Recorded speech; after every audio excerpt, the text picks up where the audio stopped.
David, friends, Ah, Romans, countrymen. quadrupeds.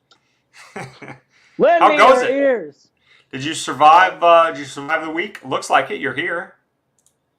My Manx are FA champions against all the odds. Pretty stoked about that. And I'm a I did little see bit that. surprised. A little bit. Oh, did you see that, Dane? Thanks. Just major best fucking player ever for you. Well, you guys just swooped in and said thanks. Speaking of your guys, you never told me. I guess I wasn't invited to your watch along because I'm not one of you cool Madristas tomorrow.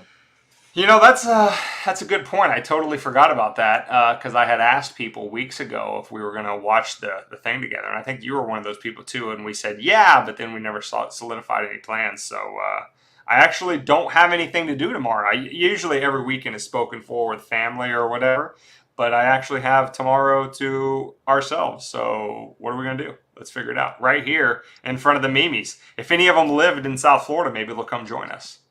Well, I have a dinner date with one of my esteemed clients at 6:30, and I'll let you make your own conclusions there. It's supposed to end at like 3 or 4, right? What the fuck are you talking? The game's. Isn't that what time the game ends? How do you call yourself a fan? See, this is what I'm dealing with. Like, you call yourself a fan, and like you holla Madrid, and you claim it all the time, but you can't even tell me when the fucking Champions League final is that you're in. It's always middle of the day. It's 3 o'clock. It starts at 3. All right, well then fine. Push your dinner date back about 30 minutes. I'm sure they'll understand. Oh yeah, they'll understand. All your clients love you. Understand. This client would. Absolutely. Uh-oh, is the sky is falling? No. Other end of the spectrum? Yes. All right, I got it. But I got you. It's a very sweet thing, but of course I was like, yeah, the first, why? What? I got nothing going on that day, and then I was like, as we drew near, I was like, oh, tits on a stick. So, let's plan it off. So like, just the FBI people that are listening to our conversations all the time. Listen, tell your client you got sick, and you don't want to infect him or her, and so you're gonna kind of be sick if you drink enough. You'll be hungover. Well, that's not smart to drink and drive, Dame. You got to drink responsibly, everybody. Uber? Is Uber still a thing? A friendly public service announcement from your boys in the sane space. I guess Uber. You got to get your car home, though. You pick it up tomorrow. Uber's getting more and more expensive. It's just getting more expensive. 2 of you live in that household, and 1 of you isn't drinking. So I'm sure you can figure it out. Have you seen the interest rates, Dame? They're adding it to Uber. They're adding it to the gas prices anyway. But you want to talk about what we're talking about tonight? Yeah, let's talk about the thing that we're talking about. Hold on, let me take a sip from my WMD mug that says, shit, I still haven't got the hang of this yet. It's reversed, so it's like, and then on the other side, it's got, little Jerry down there. Make sure you click that link for the merch store down below this video, wherever you're watching this right now, and go check out the merch store, which is constantly being updated about as fast as Nameless Faceless Guy can go, which is about as fast as molasses-covered snail shit in Alaska in January. But, he's getting stuff put in there every once in a while. It's a good thing we're only paying him a small fortune. But, Oh, by the way, drumming for all, I see you got a comment there. No, this is not tennis talk. Go, slap yourself around a little bit. I guess you could call it's a little back and forth, a little quid pro quo, if you will. He thought he was being cheeky, not caring about, the only most popular sport on the entire planet. Yeah. Oh, by the way, isn't he South American? That's their sport. I know. Who does he even think he is? Anyway, he's a fake South American. He speaks Spanish, but you can tell he's a faker. He fakes all the rest of it. He's full of shit, is what he is. Yeah. Anywho, you'll never guess what we're talking about tonight, Dane. It's the man of the hour. I will guess. I don't know if the Mimis will guess. Century, potentially. He is the chosen one. He is the one that has to do it. Anyway, it's old Trumpy Boy. Trumpy Boy has been, if you thought that he had so much coverage leading up to the 2016 election, well, just you wait. this week has been nothing but just Trump, Trump, Trump. And all I see on TikTok and Instagram is how everyone's going to vote for a felon now. Isn't that interesting, Dane? Yeah, So the narrative writes itself. you forced it. You made us do this. You made us do this. Is what you did. Anyway, with all that being said, Dave, you want to jump in? Let's jump in.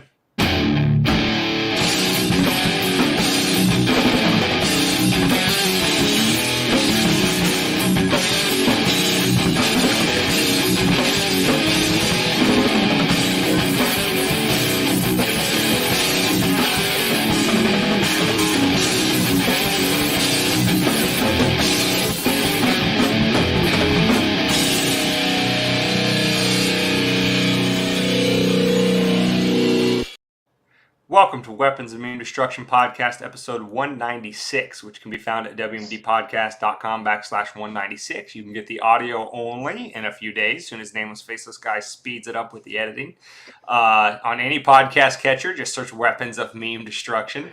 You can get the video in addition to live right here, right now. You can get it on these same platforms, YouTube, Rumble, X, Odyssey. Later, after some editing and Nameless Faceless Guy making us look a little prettier than we are. I feel like I've said his non-name, non-face you have a name gripe with him today. way too much. I feel like you've got some needle for him today. He's going to catch these digital hands. Bitch, you want to fight me? You want to catch these hands? So those are all the places you can find us. Please, wherever you find us, like, subscribe, share, jump in the comments. Do that right now if you're here. We can't have Drummond for All dominating the conversation over there. So we want the rest of you to jump in there and chop it up with us in this discussion. So this episode is all about Trump.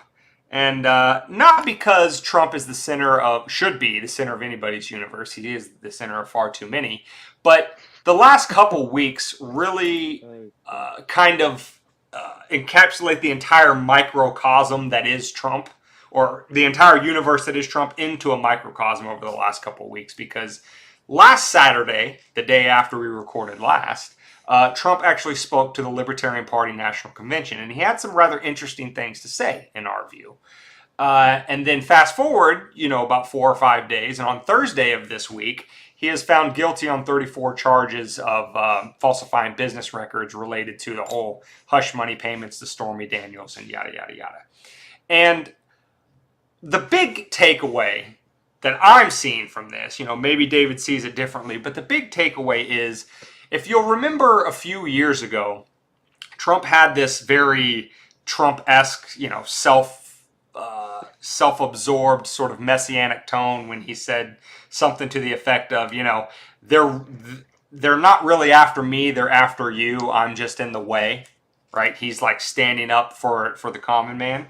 And most of us kind of laughed that off when it happened. It's like, oh, Trump being Trump, making himself, the Messiah.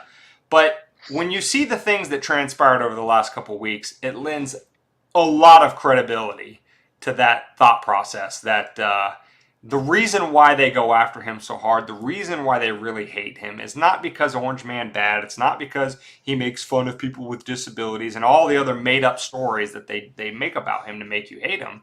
It's because of us. And I say us, not even the Trump voters. It's for anybody who is anti-regime. If he speaks to those talking points, the fact that he's the only major party candidate willing to do that on a major stage, basically platforming the ideas that are the most dangerous to the regime, that's why they hate him, and that's why they go after him, and that's what we're going to talk about this week. Well, it's that microcosm of, I heard there was a study that showed that, school-aged boys nowadays are becoming more and more conservative, and they were asking, is it Eric or is it the other Weinstein? Eric and... Fuck, I forgot the other. Shit. You're talking about the one that got in trouble during Me Too? No, Eric was the one that got chased out. He's the biological the biology. Brett Weinstein. That's Brett and Eric. Okay, so I was right. It was Eric because Brett's the biology guy and he's the Yes. physicist. Okay, got it. So I was Yes. right. Hey, blind squirrel. Anyway, so anyway, they were asking him like, "What do you think this is?" And he's like, "What other alternative do they have?" Like, What do you think? that's What were they asking? What were they asking him oh, that about? why so many young men are turning conservative, whereas like it Yeah. used to be kind of. And he's like, where else do they have to go? And that's basically what Trump reminds me of. He's like, why did so many people or so many men gravitate towards Andrew Tate? Why do so many people gravitate towards Joe Yeah. Rogan, towards Jocko? Name one of the fucking David Goggins. Why do people gravitate towards them? It's because it's like in a world that's telling you that you're wrong, everything that you think is right is wrong, and our way is right, and we won't even hear you out on it. All these other guys are like, no, embrace what makes you wrong, make it better, and make it the best that you can, and be the best that you can.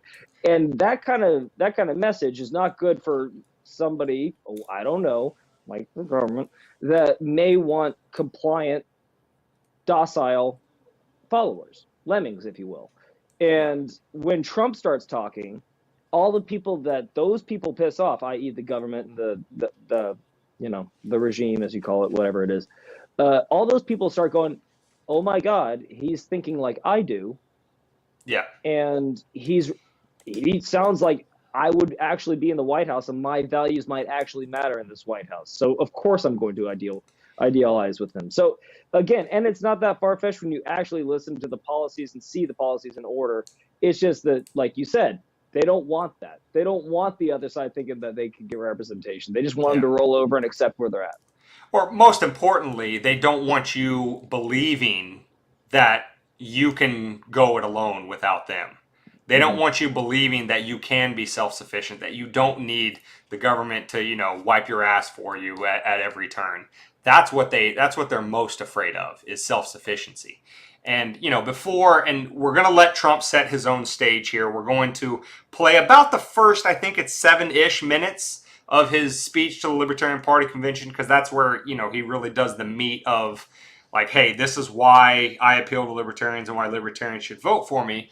So we're going to let him say it in his own words, relatively uninterrupted. Maybe we might pause here or there to say something, but first 7 or so minutes, and then we have some other comments about the rest of his speech. But we will have the link to the full speech, uninterrupted, uncut, down below, and you can click on that link at any time and watch it. But before that, I just wanted to follow up on David's point about, why do these young men keep going for the Andrew Tates and the David Goggins and the Joe Rogans, et cetera, et cetera.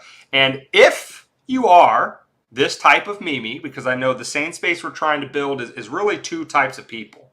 The more like super nerdy, read the book, analytical, want a deep explanation Mimis, and then the more like common man, common sense sort of observations about the world. So if you are more of the former group, a great book on this topic is called The Quest for Community. It was written by a sociologist named Robert Nisbet, I think back in the 50s. And if you want a PhD level analysis of this fundamental human drive about the quest for community, that will explain a lot of things from a sociological perspective.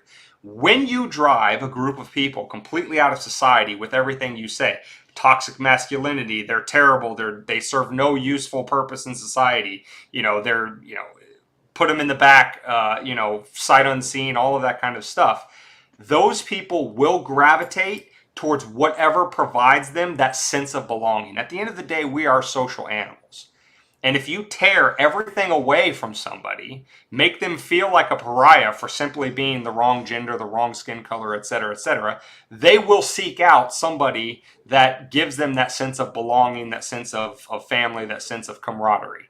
That's exactly what's happening. They are, by driving young men out of society with their narratives, they are creating the silos of radicalism that they call it. It's not really radicalism, but they are creating the silos for people to gravitate towards. So classic, the dipshits in charge are creating the problem that they're screeching about. But again, if you want like a really deep, involved analysis about that, I highly encourage reading that book. Again, it's by Robert Nisbet, and it's called The Quest for Community. So with that being said, let's jump into Trump's speech. I'm going to share it here real quick. And like I said, it's going to, I think for about the first 7-ish minutes, maybe a little bit longer. But we're just going to let him make his case for why libertarians should be on Team Trump.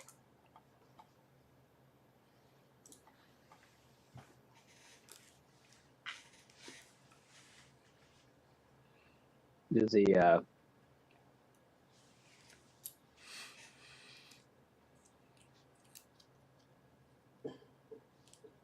Look at this sign over here. It says bootlicker.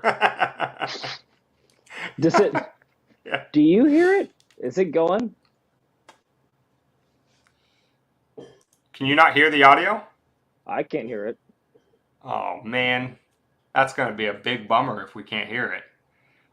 Chat, can you tell us? Can you hear it, chat? I really hope so, because I'm going to have to paraphrase a lot of what Trump had to say. Oh, fantastic.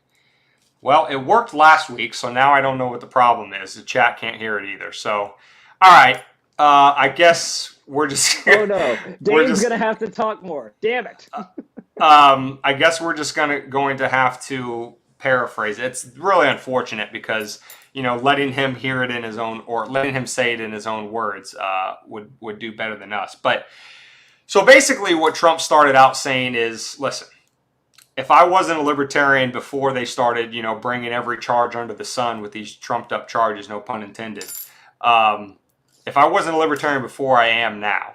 You know, basically trying to tongue-in-cheek say, you guys are always worried about the growth of the state and getting in everybody's lives and being super, you know, over the top with spying and, you know, just destroying liberty at every turn. Well, I'm living it, so, you know, now that makes me libertarian. Oh, thank you for the suggestion, chat. Let me see if I can do a share audio on that. Hold on. By the way, if you can't, I could just step in and do like a paraphrase Trump voice for everything that you're just saying that he did, if need be. Yes, you can definitely do that.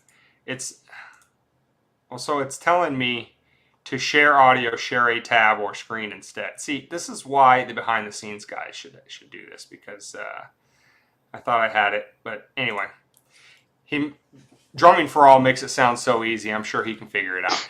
So anyway, then Trump goes on to say, like, you know, listen, here's my record, and he basically just recites an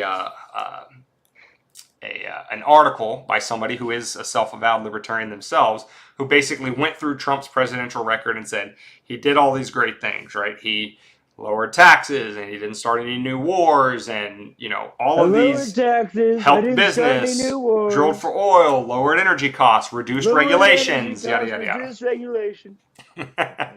It's the resemblance is uncanny. It's like he's there in the room. So that's why. So at the end of that, he's like, "Listen, this is why you should vote for me," and all that kind of stuff. And to both a mixture of jeers and celebration. I think there were a lot of already Trump sympathetic people in the crowd at the back of the room anyway. But that's basically his case. By the way, go ahead. If I may. Yeah. I just want to give kudos while I'm thinking about it. He went to a hostile environment. Okay.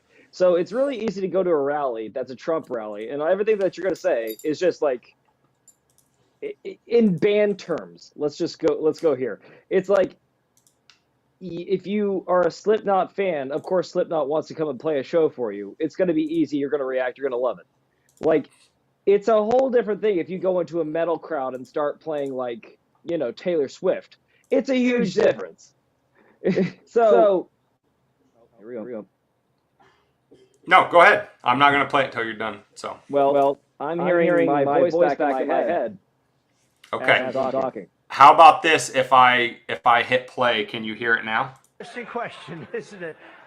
But we're gonna have. Okay. So now that we know that I figured that out, you're gonna have to momentarily just hear yourself in the background. So go ahead, finish your statement. Tolerate the feedback, but then we'll play the video.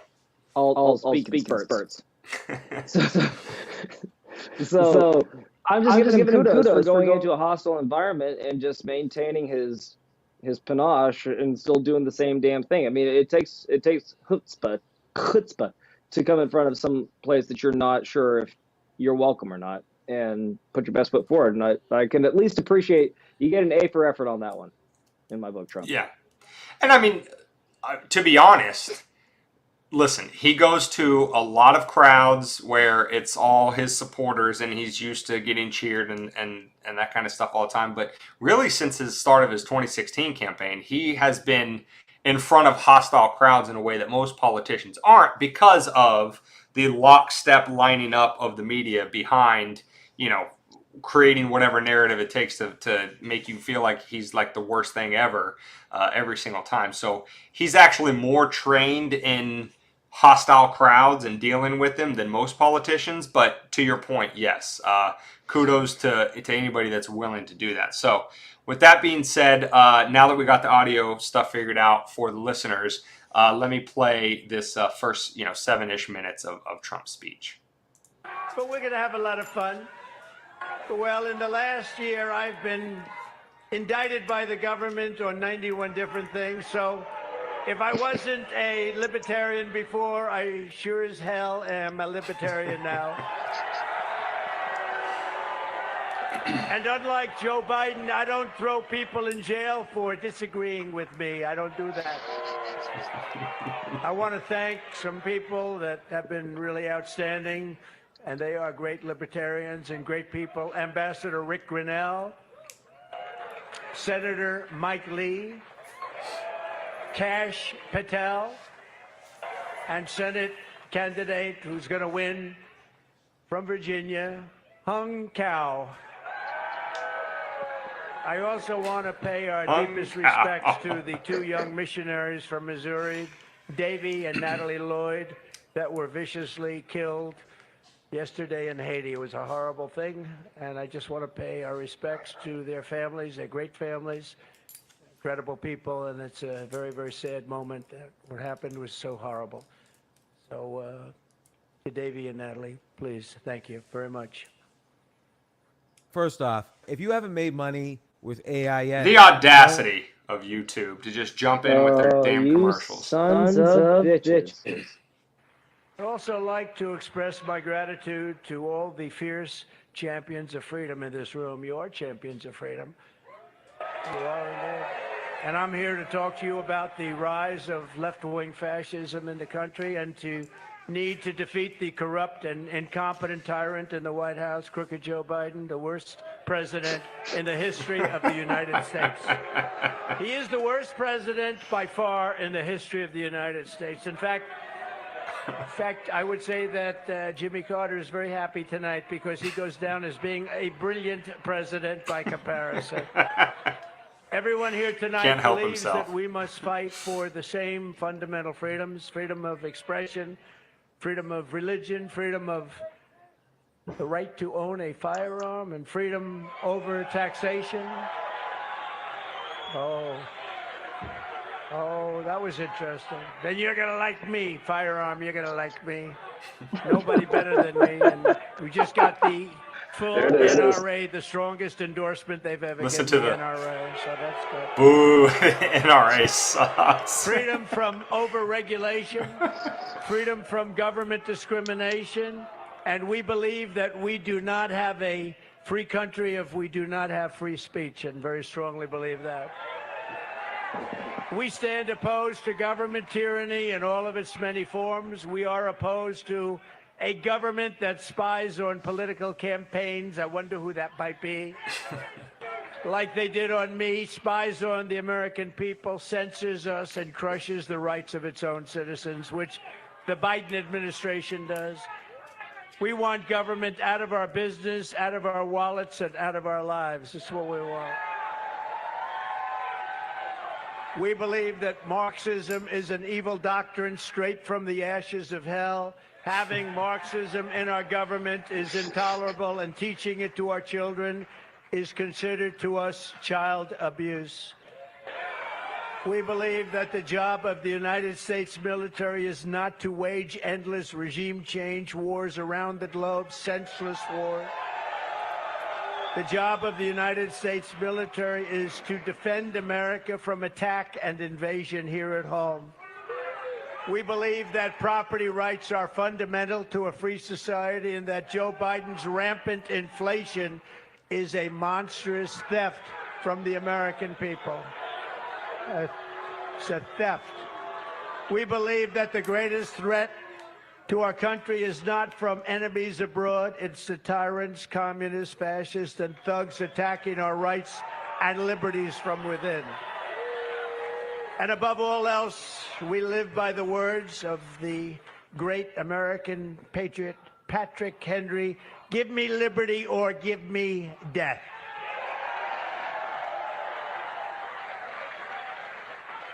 Our rights and freedoms have never been more in danger than they are right now. That is why I have come to extend a hand of friendship to ask for your partnership to defeat communism, defeat Marxism, and defeat crooked Joe Biden, who is destroying our country. He's destroying our country. We can be libertarian or anything else. This man is destroying our country. That's obviously his supporters in the back. I like how you have the chin.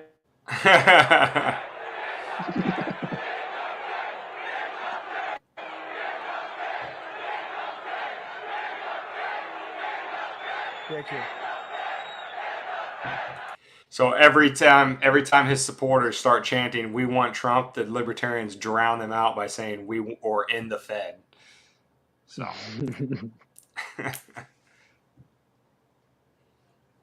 And by the way, why isn't Joe Biden here speaking to you tonight? You know why? This is Why the key isn't point. he? Because he can't put two sentences together. That's why he's not here. The fact is, we should not be fighting each other. If Joe Biden gets back in, there will be no more liberty for anyone in our country. Combined with us in a partnership, we're asking that of the libertarians. We must work together. Combine with us. You have to combine with us. We cannot give crooked Joe Biden 4 more years. We cannot give crooked Joe Biden 4 more years. Today's radical left Democrat Party is not a Democrat Party of years ago, which still wanted big government, but at least believed in tolerance and free speech. Joe Biden's radical left Democrat Party is a fascist movement that wants to throw you in jail. If you post a meme they don't like, they want to throw you in jail if you do something that isn't quite to their liking. What you're witnessing under Biden is a toxic fusion of the Marxist left, the deep state, the military-industrial complex, the government security and surveillance services, and their partners, all merging together into a hideous perversion of the American system. And that's exactly what it is. So that last part, it's fascism, it's Marxism, it's a collusion between those entities within the government, military-industrial complex, et cetera, et cetera. No other candidate would even approach those type of buzzwords. And the fact that he's willing to say them, even if he doesn't believe them, because I think it's pretty clear that this is not one of his, classic that he's famous for, sort of like just completely off script speeches where, he's kind of making it up as he goes along. This is clearly a speech written for him, and he's delivering for a libertarian audience, which, good for whoever wrote the speech, because, they clearly had their finger on the pulse of, what's going to make libertarians, excited to the extent that he can rouse them to vote for him, which is obviously the only objective that he's there for.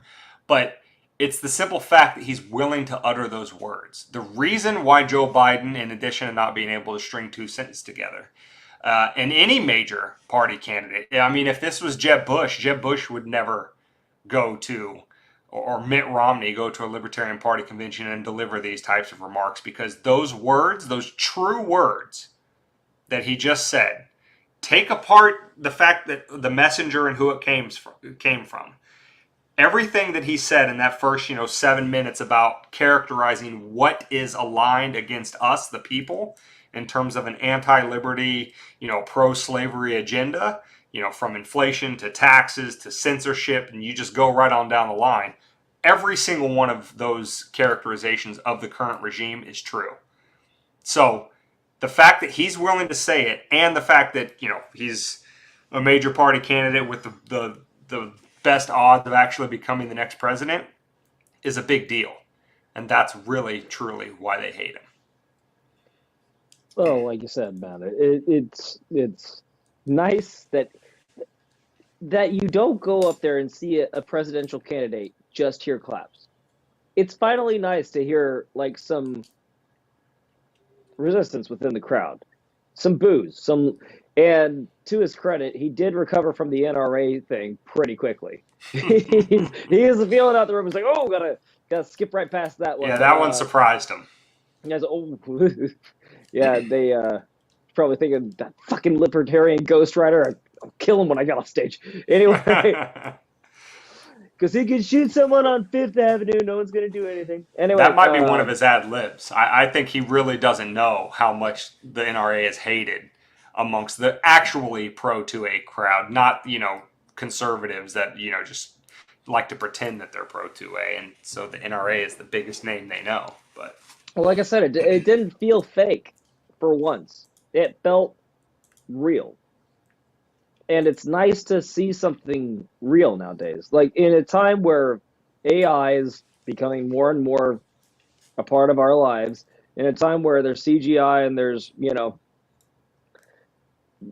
theology that says that, a man can be a woman if he just says so and clicks his heels together 3 times.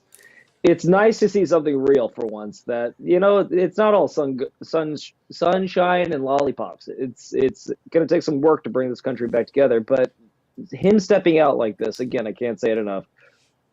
That's the first step. Because now at least 2 sides are talking to each other, but it ain't the Democrat and the Republican. It's the Libertarian and the Republican. And, right. And again, it's that same trope. Like we have to come together to beat Joe Biden. It's like, that's the one thing I didn't like. It's like, this is the election, is it? This is the one that matters. All the other ones were fucking stupid. This is the one for democracy. Yeah. But I mean, listen, as much, and we have, you and I have gone in about that trope every single time, right, about how senseless it is and all that kind of stuff. But if you are the candidate that's running, it makes perfect sense. And I would say the same thing for Joe or RFK or anybody else.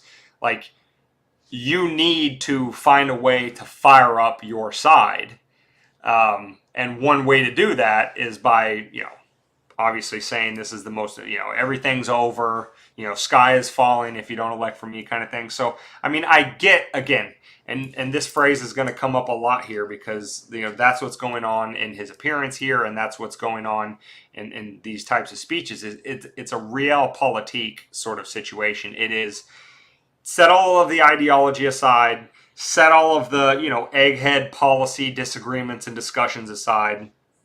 When push comes to shove, when you're just trying to put the rubber to the road and figure out how do I get people to show up to the polls, first of all, show up, and then second of all, to actually check my box, it makes sense why every election is the most important to them. So, I mean, I get it. I roll my eyes too every time I hear it, but I get it. Yeah.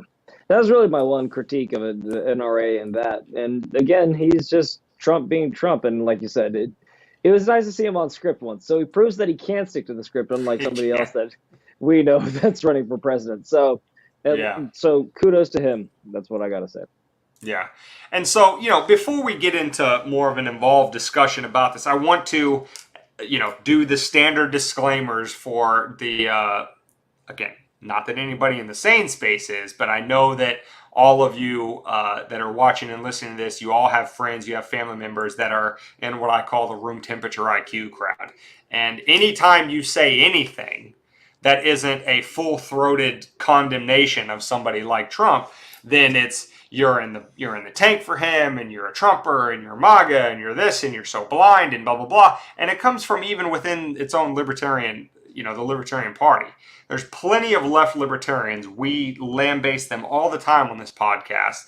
That'll say if you have anything other than burning anything to say to or about Trump other than burn in hell, then you're just as bad as he is.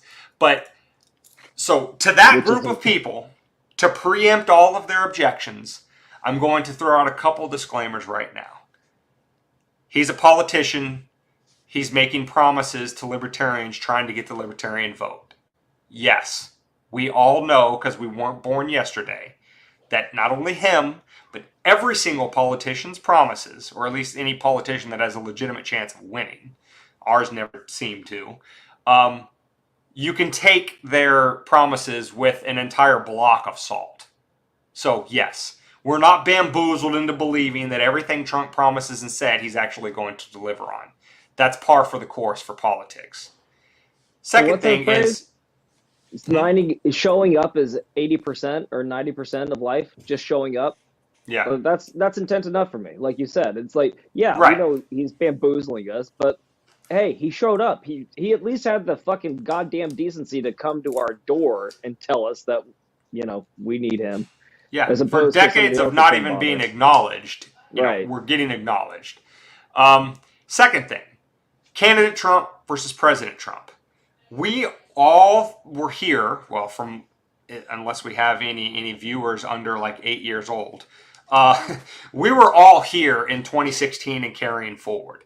We heard the difference between candidate Trump and how he talked, and seen how President Trump, when he was in office, how he actually legislated, putting all of the neocons in his office in his administration and around him, when all of his rhetoric was anti-neocon, anti-establishment, anti-deep state.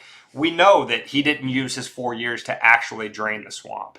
We know that, for the good things that he did in terms of lowering taxes and not starting new wars, et cetera, he didn't do anything to wind down the currently existing wars. I think for as much as we give Obama shit about, being the droner in chief, I think Trump expanded the use of drones in currently active wars that were going on when he took office by something like 400%. There's plenty of warts on this particular, on his presidency. We didn't forget about that. We're not delusional. We know that genitals. We know that what a candidate says and what a president actually does are two completely different things. So yes, we know that. You're not making any profound points by pointing that out. And the last thing is, we're fully aware of political pandering. That not only Trump, but every politician, when they're talking to a crowd that they're trying to get the support of, they will throw out red meat to say what that crowd wants to hear.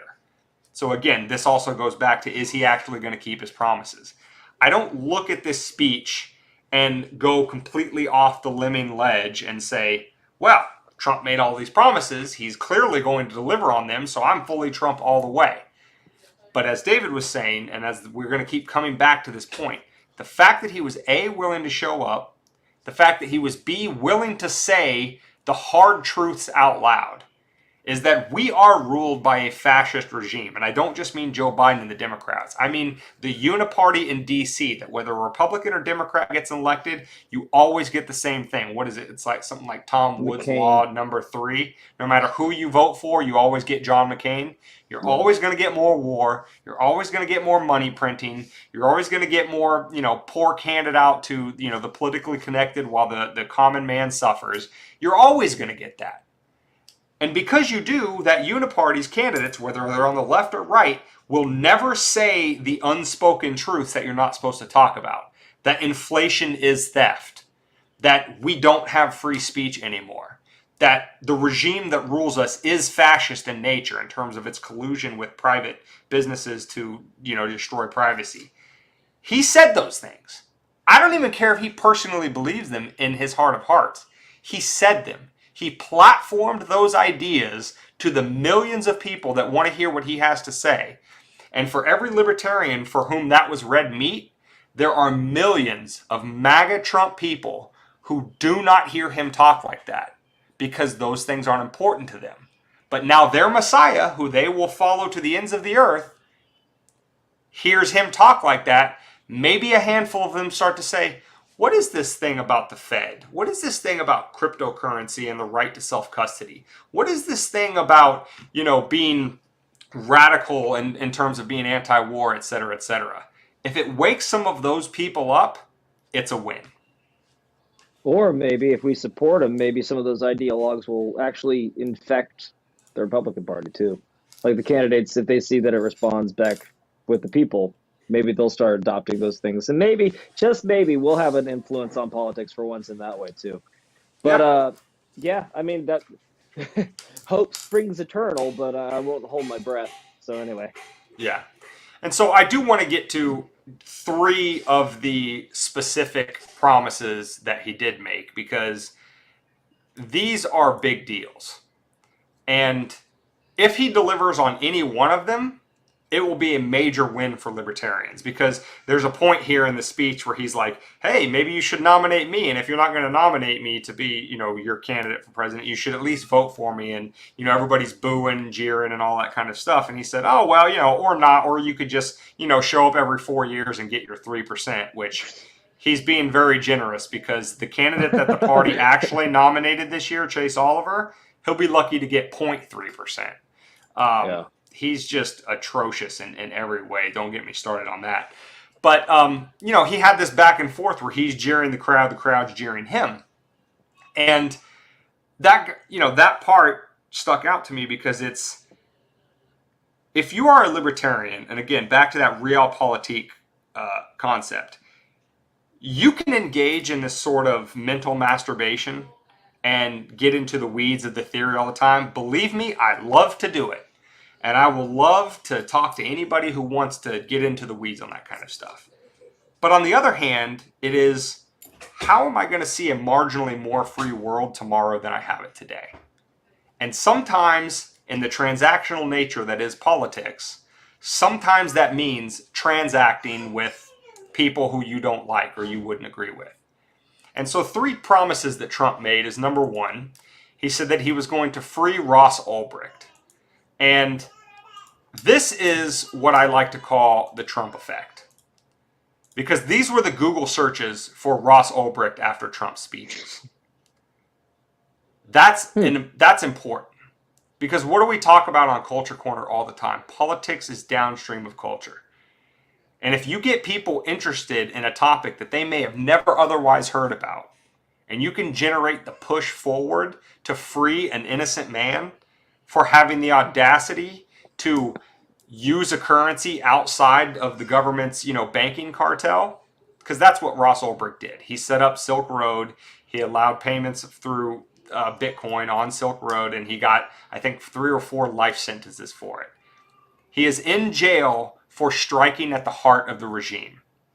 And Trump said, if you elect me, on day 1, I will commute Ross Ulbricht's sentence. I think he's been in jail for 11 years at this point.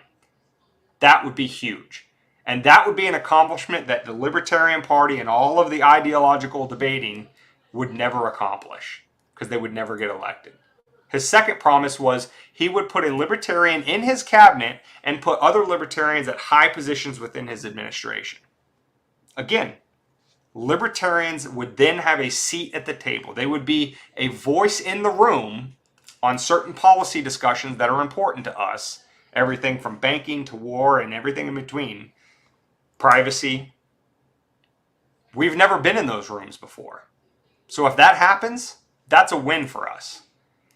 And the third thing is, he said that he wanted to make crypto and Bitcoin. He wanted to make the U.S. lead from the front on crypto. He was going to do everything he could to stop the advance of CBDCs. And he was going to defend the right of individuals to self-custody of their coins. That is by far the most dangerous thing to the regime. If you take away their lifeblood, their ability to print money at will and mortgage your future to do whatever they want to do today to enrich themselves, they don't exist. They're a tiger with no teeth at that point. Well, that's really the one that hits home with me the most, is that your personal sovereignty in the your personal sovereignty, there we go, in the financial world. Because even if you're one of those people that right now you're poo-pooing as a, dang, David, They're never gonna shut off my account. Why do I care what they do to our dollar? Well, first of all, they printed 40% of the dollars that have ever been in existence in 1 year. And then all the experts told you, don't worry about it. It'll have no effect on inflation. Fast forward 4 years, now eggs cost $10. So that's really the important part, is that if they can't shut you, and then the other second part, while Dane's typing away, remember the truckers in Canada. They were labeled as racist, and they shut off their bank account. If that's not like a figurative form of execution or a guillotine nowadays, I don't know what is. So those are two very good reasons, and those are two very good reasons in very recent history that you don't want the Fed ruling your life, and you don't want these dipshits in charge of the Fed anymore. Yeah. I mean, even if they did not have nefarious motives, and they were just, mucking everything up as they do, that would be bad enough. Yeah. But then on top of it, that they want to scrutinize every minor little transaction you make, while the freaking Pentagon loses $1 trillion in their budgeting, and the accountants are like, we can't find it. I don't know where it went.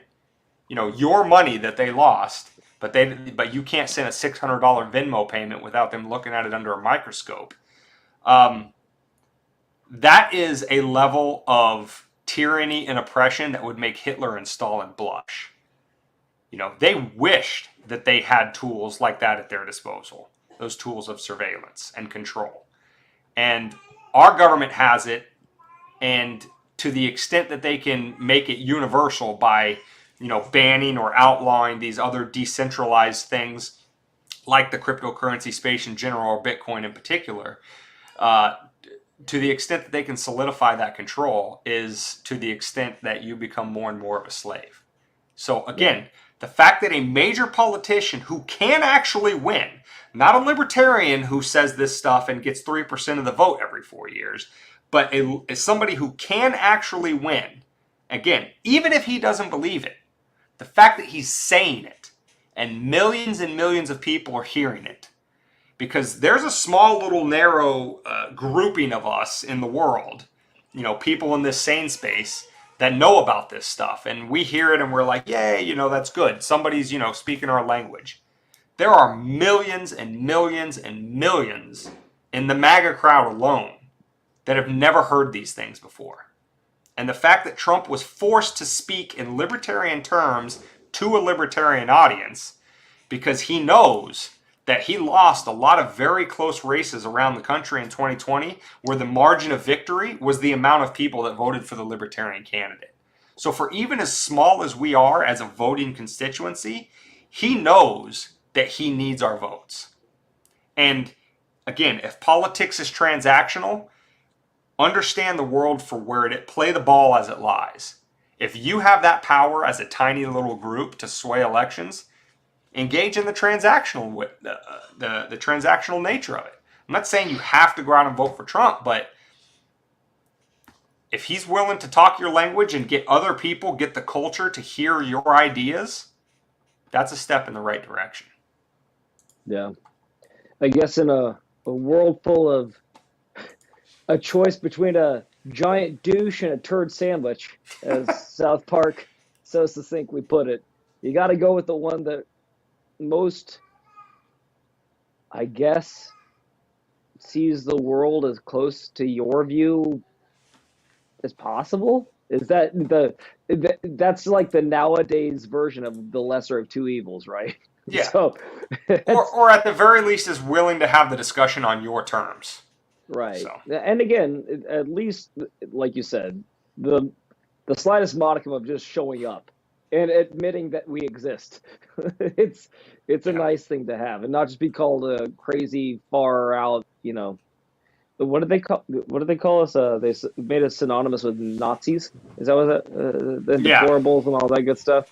Yeah, exactly. And I mean, we're closing in on the end of the show tonight, but I'd be remiss to not mention that since he's been there, he has been convicted, and all I see to to hearken to it is if these guys that wouldn't show up, i.e., the Democrats or Biden in general that he mentioned in his speech, they didn't show up, and they still lost. He gained 6% in the polls after he was convicted, and I think he made like $50 million in like he broke records Yeah. for fundraising. Yeah. Yeah. So you guys just don't fucking get it. That's how.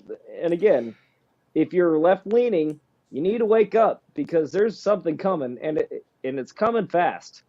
Gross. Yeah. I just pulled a Charles Barkley there. My bad. Yeah, and you know, that kind of really brings the whole point of what we're talking about on this episode back full circle. You know, when he made that statement about they're not really after me, they're after you, I'm just in the way. And again, like I said, when we first heard it, we all just rolled our eyes because I think when he said it, it was in the middle of his presidency, and it was during one. I don't know if it was the first or the second impeachment, but that's what he was talking about. And when they act the way they act in terms of the lawfare, that they're weaponizing the DOJ to go after their political enemies, you know, like Trump, is they would love more than anything in the world to do that to every single one of us. Believe me, if they had the resources to cage us all, if they had enough prison space, they're doing it on social media already. Yeah, exactly. How they're treating you now on social media is how they intend to treat you down the road. Period. In real life, right? Yeah, is that when you see them act in such a visceral rage towards Trump, now the common Democrat voter who just, you know, buys into whatever Rachel Maddow had to say about the whole thing of, oh, he made fun of people with disabilities, or oh, he said this insensitive thing, or oh, you know, whatever narrative they make up to get you to hate him. You know, I have no doubt that your average Democrat voter who, you know, doesn't have two brain cells to rub together probably believes those narratives, and that's the reason why they hate him. But when I say they, I'm talking about the regime. I'm talking about the uniparty, the people in both the Republican and the Democrat Party, the deep state, the unelected bureaucrats, the Faucis of the world that stay in power for decades, having never appeared on a ballot for us to vote for them. That group of people, they hate him because of what he did at the Libertarian Party convention. Because he's willing to say the things out loud which strikes at the core of what they stand for, the core of their power. And, you know, when it's just a fringe group of libertarians out there shouting in the Fed and inflation is theft and in the wars and all that kind of stuff, they don't really care. We're like gnats. They just swat us away. But if a following that's generated by somebody like Trump listens to those ideas and wants to carry them forward and wants to agitate for the release of a Ross Ulbricht, for policy that, you know, shrinks the power and size of the state, et cetera, now they're legitimately scared. And that's why they go after him. That's what all this lawfare is about. It's not about him being insensitive and being, you know, crass and all that kind of stuff. It's about him saying the things that he said at the Libertarian Party convention. You know, Alex asked the question in chat. My mom asked asked today, how is he going to be president from jail? Well, two things on that, Alex. First of all, he won't be the first president who ran from jail. Eugene Debs did that at the turn of the century. He was actually jailed, not unlike Trump. He was actually jailed for also talking out against the regime. He was very against the entry of the United States into World War I. And then President Woodrow Wilson weaponized the government to throw Eugene Debs in jail for being anti-patriotic, for agitating against entry of the United States into World War I. And Debs actually ran his campaign from inside of a prison cell. With that being said, don't think Trump's going to jail anytime soon. He's going to appeal, and he will probably be left out on bond during the pendency of that appeal. And that appeal will not be finished anytime before November, so he's not going to have to run any of his campaign from jail. It is true that he will not be able to commute his own sentence, pardon himself if he's elected, because he was charged in the state of New York on state crimes, and the president's pardon power only applies to being charged with federal crimes. That's why he can commute the sentence of Ross Ulbricht, because he was charged with federal crimes. So, you know, whether Trump ultimately spends any time in jail or not, there's a whole lot that goes into that. Obviously, the security issues that go along with actually incarcerating a former president, et cetera, et cetera. I don't think that he will actually see the inside of a jail cell. I would be very surprised if he did. But that's just the real world practical aspect of it. But yeah, to David's point, the Democrats have taken enough of rope to hang themselves, because they're all but guaranteeing his election, which kind of makes you wonder why. Because they're not that stupid. Theory. I've got a Yeah. cynical theory that they actually want him to win. Yeah. And I wanted to bring that up in the podcast, but we never got really around to it. Maybe we'll add a little blurb to it later or something. But, like, I don't think they want to win, because they've been holding so much shit up for so many years, and this thing's teetering, like, the market's going to fucking bomb. These three, like, wars that we're paying for right now are going to go somewhere. We're doing fuck shit around the world that's going to lead to something that's not so great. And then the housing market's going to bust. AMC actually might go through the roof, because, you know, they might actually let those things go. Which, so you apes, hodl. But I just think that there's a tirade of shit that's about to hit the fan, and they're just going to step to the left and go, see, he did all of it. Yeah. Yeah, I think that's just as plausible of an explanation as anything, because again, why else would you run fucking Biden? Like, get him out of there. Yeah, and not only that, but you're seeing things like the media turn on Biden.